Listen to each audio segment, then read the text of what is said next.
Oh man, I really should be fishing today. But instead, I'm going to show you the top fishing fails, funny moments, and musky misses from this year's fishing season.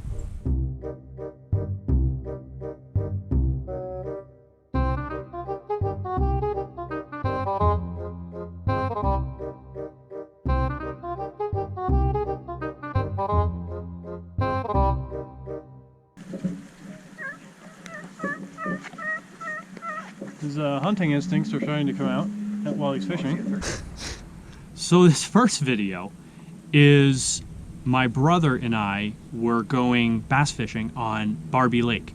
Now Barbie Lake is about 10 minutes or so from Webster Lake in Indiana. It connects to the Tippecanoe chains if you're familiar with the area.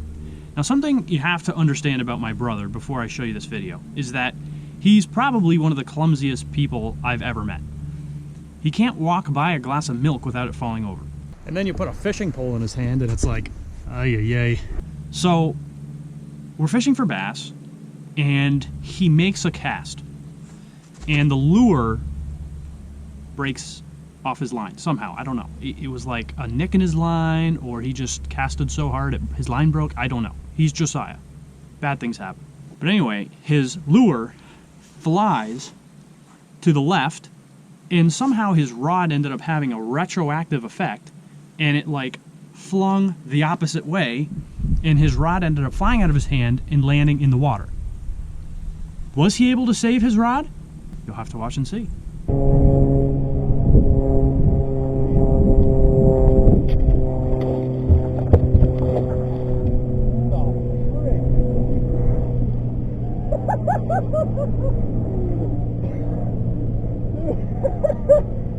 Oh my word!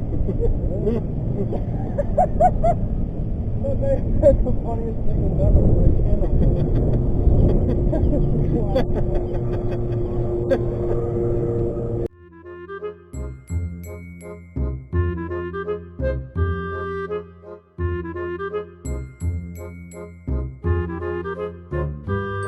Speaking of rods going into water, I was fishing by myself, musky fishing, in a small river, and I made a cast, and on the back cast I hooked my rod and I flung it forward, and my rod landed in the water.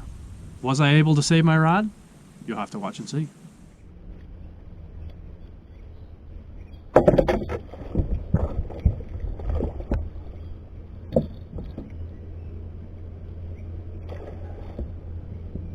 And by the way, I thought I had lost some of my athleticism over the years, but when your fishing rod falls in the water, sometimes the athleticism that you once had in your prime comes out. I have never moved faster in my life. This next clip is basically a 3-step tutorial on how to make a grown man yelp like a little girl. Like it's not Gabe, even a lead Gabe. anymore because it's so curled. Gabe.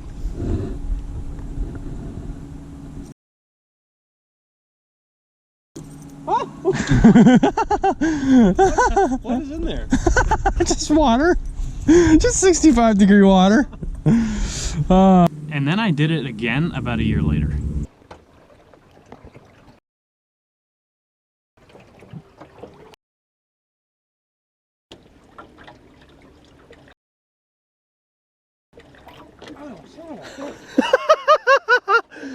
So this next video, I was in the Adirondacks, which is kind of like northern New York, and I ended up getting snagged in a tree.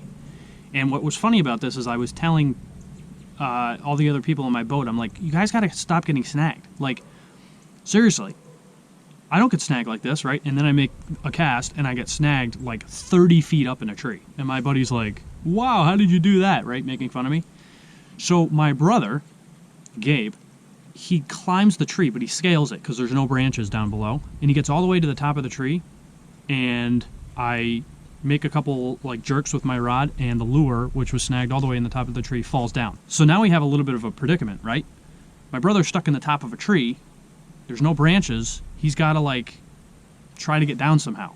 I was actually, to be honest with you, tempted to just drive away and leave him in the tree. Watch and see what happens. Very. Oh no! Oh, it's done. No! No! I'll get it. I'll get it. How did you even do that? It's nowhere near the water. I don't know. Gabe, there's no branches on the street. Climb. You're gonna fall in. Is your phone in your pocket? So, ladies and gents, my brother's climbing the tree to get my lure here. This is. I wish we could cut the tree down right now. Here. Oh, I got it. I got it. I got it.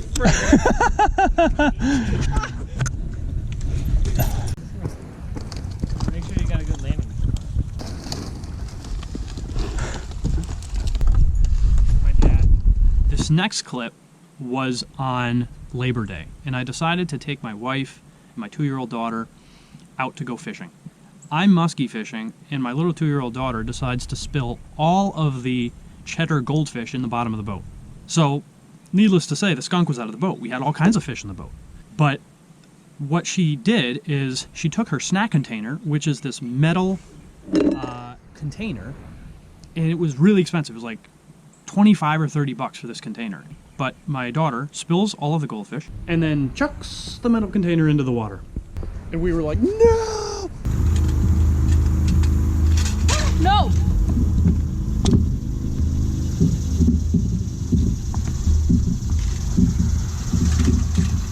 No, Dad. No. Put all the goldfish back in the bag. Speaking of things falling out of the boat, my buddy Josh Anderson, who's my musky fishing buddy, me and him were musky fishing, and he has a really awesome hat that he loves. He can't possibly lose it. It's the most valuable thing. I asked him what his 2 favorite things are in life, and he said his kids and his hat. So he lost his hat in the water. And normally you just kind of bring the boat over to the hat and you pick it up. It wasn't that easy, and we kept failing at our attempts to try to pick the hat up. It was pretty funny.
Two videos are of a couple funny snags that we got. Now normally snags are not funny, but we were all getting snagged and this one guy in our boat wasn't, and he was like, I don't know why you're getting snagged so much, I never get snagged. And it was literally the words weren't out of his mouth and he got snagged.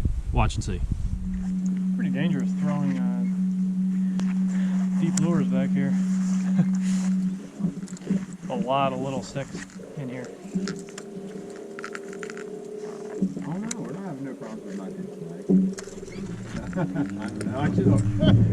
Look at you. Ah! Like, the words weren't even out of your mouth yet.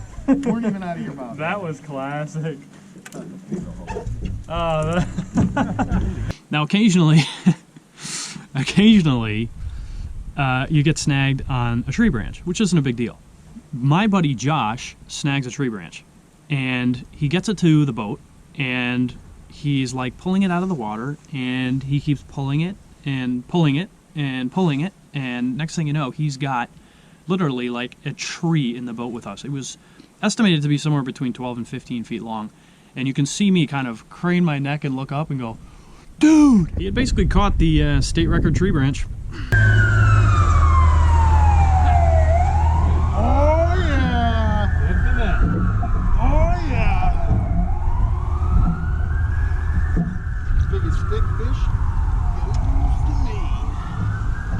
thing's at least like I'm dragging bottom right now. I'm dragging bottom.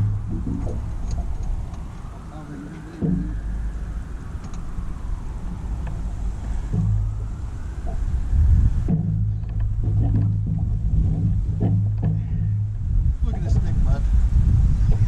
Oh my gosh. Oh.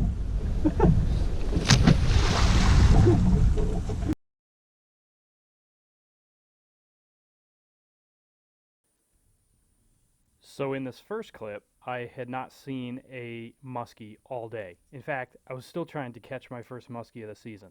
So here I make a short cast and I'm reeling it up to the boat, and you can see the muskie come up right here and just bang, hits the lure, does a couple head shakes, and he's off. And you can see me put my hand on my head.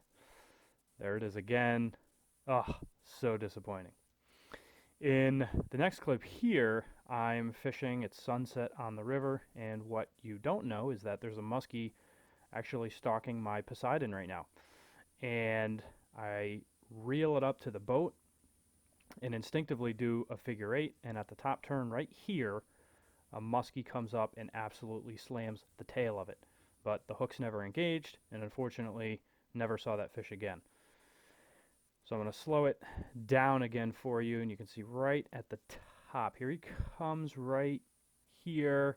You can see his mouth just kind of slides off the tail, and he scares the heck out of himself, and away he goes.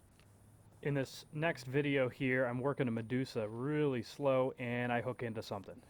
And I thought it was a snag right here.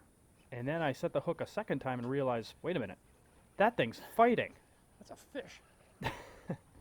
So you can hear me say that's a fish. I'm super excited. I'm pretty much convinced it's a muskie because nothing is going to be that big and is going to fight. So I'm reeling it up. I'm starting to get excited. I'm going to start going for the net. And then, oh, not the species I was looking for at all. It was a giant drumfish. I think they're also known as sheephead. I said in the video here that it was a whitefish. Pretty much all the same thing to me at that time. That is a giant whitefish that I snagged. So I snagged it right on the side. It was not a muskie. I was very disappointed. So I basically took my pliers and unhooked the fish from the side. I caught him right on the side. And hooks were really embedded in there. It took everything I had to get the hooks out. But that fish was probably 23 inches and a good 10 pounds. So in this final video, you can see me slowly working the mini Medusa towards my boat. And as I get really close to the boat, I'm going to do a rip of the bait. And it basically gets it really high in the water column really fast. And as you rip it up, you can see the muskie rise with the bait. I'm going to slow it down again for you and put an arrow here to kind of show you. You can see the muskie rise with it. So now I get to the point where I'm going to dance it around the boat instead of going into a figure eight. And right here, the muskie hits, and he slammed the bait. He had the entire thing in his mouth, but the hook's never engaged. I dance it around a few more times, and again, he scared himself away. So sometimes that happens. You get your misses. That's what muskie fishing is all about. Well, that is all. Thanks for tuning into this one. I hope you enjoyed it. Don't forget to subscribe, and we'll see you next time.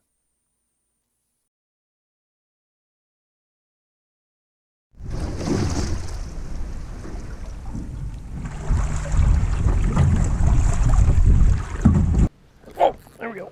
Oh, good one. Yep. See? That's the way it's done. Even my professional bass fishing brother can learn a thing or two from me. What is that thing?